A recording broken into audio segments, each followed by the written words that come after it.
पति महोदय, सर, मैं ड्राफ्टिंग कमेटी द्वारा निश्चित की हुई संविधान की रूपरेखा को प्रस्तुत करता हूं और निवेदन करता हूं कि इस पर विचार किया जाए।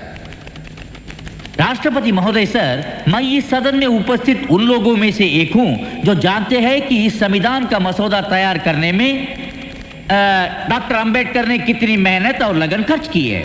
शायद सदन को पता हो कि उसके द्वारा मनोनीत 7 सदस्यों में से एक ने इस्तीफा दे दिया और उसकी जगह किसी और को नहीं लिया गया। एक सदस्य थे अमेरिका में, तो उनकी जगह भी खाली रही और एक और सदस्य अपने कुछ कामों में, राज्य के कामों में व्यस्त रहे, इसलिए उनकी जगह भी खाली रही। एक या 2 सदस्य दिल्ली के बाहर थे और शायद सेहत की वजह से शामिल न हो सके। इसलिए आखिर में हुआ यूं कि मसौदा तैयार करने का सारा भार आ पड़ा डॉक्टर अंबेडकर पर, और मुझे कोई शक नहीं कि हम सब उनके अनुग्रहित हैं। मुझे जो भी श्रेय दिया जा रहा है वो मेरे अकेले का नहीं है। इसका कुछ हिस्सा जाता है सर BN राव को, जो कि हमारी इस सभा के संवैधानिक सलाहकार हैं, जिन्होंने ड्राफ्टिंग कमेटी के विचार करने के लिए संविधान का कच्चा मसौदा तैयार किया। इस श्रेय का कुछ हिस्सा उस ड्राफ्टिंग कमेटी के सदस्यों को भी जाना चाहिए।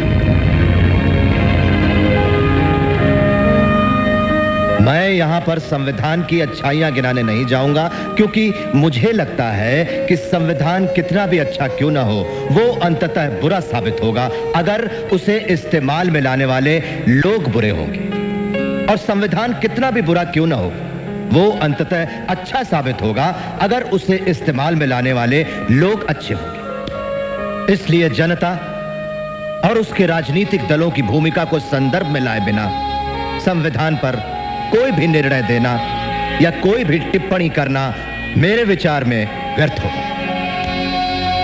धन्यवाद।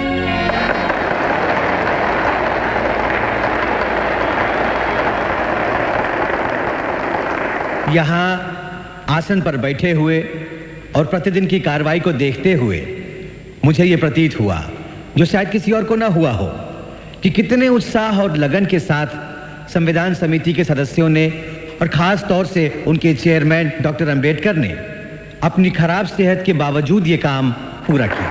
कांग्रेस के अंदर और बाहर के तमाम गुटों के कड़े विरोध के बावजूद नेहरू उस विवादास्पद हिंदू कोड बिल को पास करने के पूरी तरह पक्ष में हैं, जिसे डॉक्टर अंबेडकर ने पेश किया था और जिसका लक्ष्य महिलाओं की स्थिति सुधारना है।